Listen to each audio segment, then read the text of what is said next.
The day my sister told me she would never want my life, I didn't argue with her, I just smiled. Because she had no idea that Grandma had already made a decision that would change everything. My name is Emma, and growing up, my older sister Claire was always the one everyone admired. She had the perfect clothes, the expensive apartment, a successful career, and a way of making everyone believe she had her entire life figured out. I was the opposite. I lived in a small apartment. I worked an ordinary job. I didn't travel much, and I didn't have a glamorous relationship to show off. But there was one thing I had that Claire didn't: time for Grandma. After our parents died, Grandma Margaret had raised us. Claire loved her, but as we got older, she became busier. I was the one who took Grandma to appointments. I cooked for her. I sat beside her when she couldn't sleep.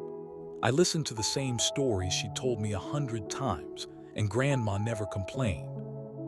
One Sunday afternoon, Claire came to visit. She spent most of the afternoon talking about her new apartment and the promotion she'd just received. Then she looked at me. "Emma, I honestly don't understand how you're satisfied with this life." I laughed awkwardly. "What do you mean?" She looked around Grandma's modest house. "Work all day, come here to take care of Grandma, then go back to that tiny apartment. You don't have a husband, you don't have money, and you barely do anything for yourself." I didn't answer. Claire smiled. "Not trying to insult you, I'm just saying, I would never want your life." Grandma, who had been sitting quietly nearby, suddenly looked at Claire. "Never say never, sweetheart," Claire laughed. "Grandma, please, Emma's happy living like this. I'm not." Grandma said nothing. But later that evening, when Claire had gone home, Grandma called me into her bedroom. She locked the door. Then she pulled a small wooden box from underneath her bed. "Emma, I need you to keep this somewhere safe." Stared at it. "What is it?" "You'll know when the time comes." She handed me the box. Inside was a sealed envelope with my name written on it. I reached for it. Grandma stopped me. Yet when I'm gone, my heart dropped. "Grandma, don't talk like that," she smiled. "Had a long life, sweetheart. And there's something you need to understand before I leave."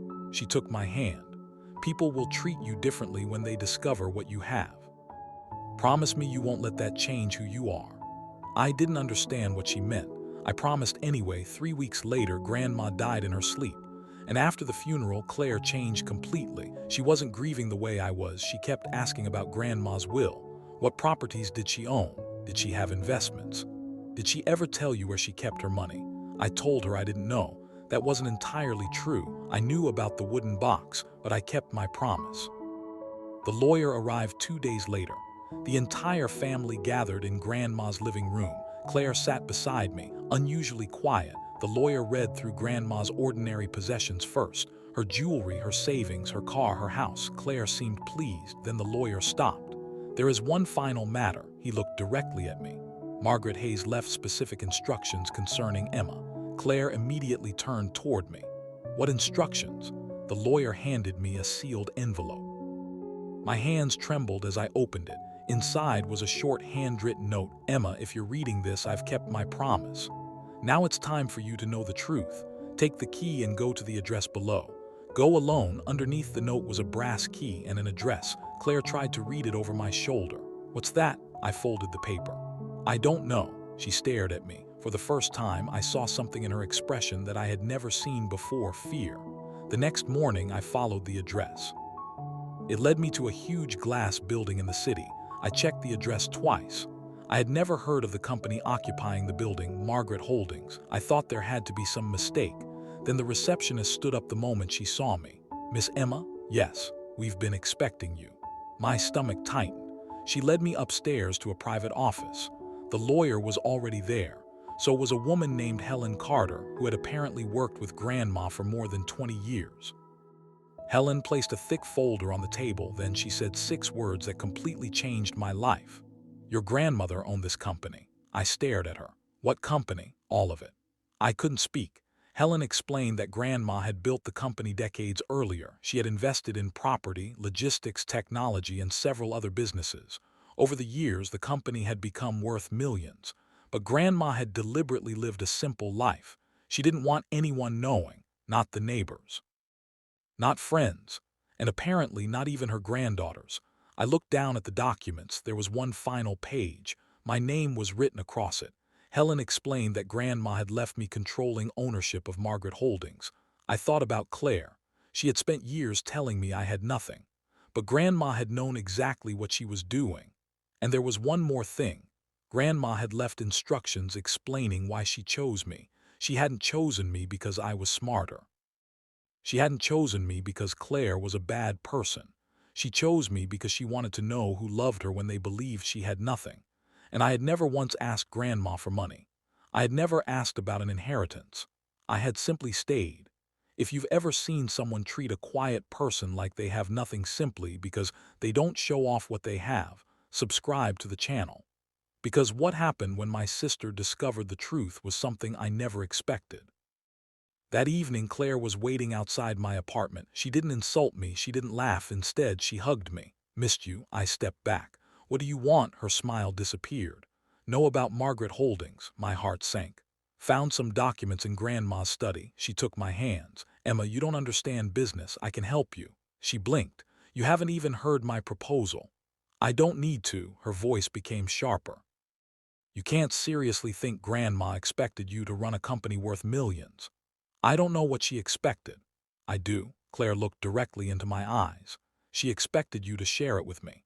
There it was, the real reason for the sudden kindness. I refused. For the next few days, Claire became increasingly desperate. She called. She texted. She even contacted one of Grandma's business partners and told him I wasn't capable of running the company. She told him I had no business experience. She told him I was too emotional. Then something unexpected happened. The board showed me another recording Grandma had left behind. In it, Grandma spoke directly about Claire.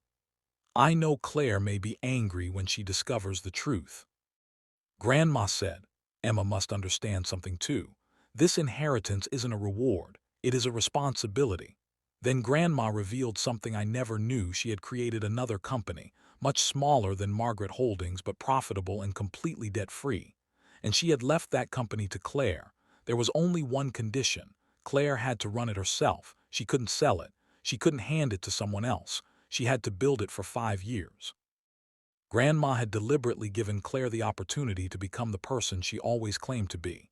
When Claire heard the news, she was silent for a long time. Then she cried, not because she hadn't received enough, because she finally understood. Grandma hadn't loved one sister more than the other. She had simply given each of us what she believed we needed. I expected Claire to remain angry. Instead, she looked at me and whispered, "I was horrible to you." I didn't know what to say. She continued, "I thought you were wasting your life." She wiped her tears. "I thought because I had more than you, I was better than you." Then she laughed sadly. And all this time, Grandma knew exactly who we were. Forgave her, not immediately. Forgiveness didn't erase what happened, but it allowed us to stop competing. A year later, Claire's company was doing well. She still loved expensive clothes. She still loved beautiful restaurants. She was still ambitious. But she stopped measuring her worth against mine. And I learned something too. Grandma's greatest gift wasn't the company. It wasn't the money. It wasn't the properties. It was the truth. People can spend years looking at your life and deciding you have nothing because they can't see what's inside it. My sister once told me she would never want my life. And technically, she was right. She didn't want my life. She wanted what she believed my life had become after Grandma's death. But by then, I understood something Grandma had tried to teach us. The people who truly love you don't become interested in your life because they discovered what you own. They were already there when they thought you owned nothing. And sometimes, the person everyone pities for having the least is actually the richest person in the room, not because of money, but because she knows who stayed when there was nothing to gain. Grandma left me millions, but that wasn't the inheritance that changed my life. She left me the wisdom to recognize the difference between someone who loves me and someone who loves what I have.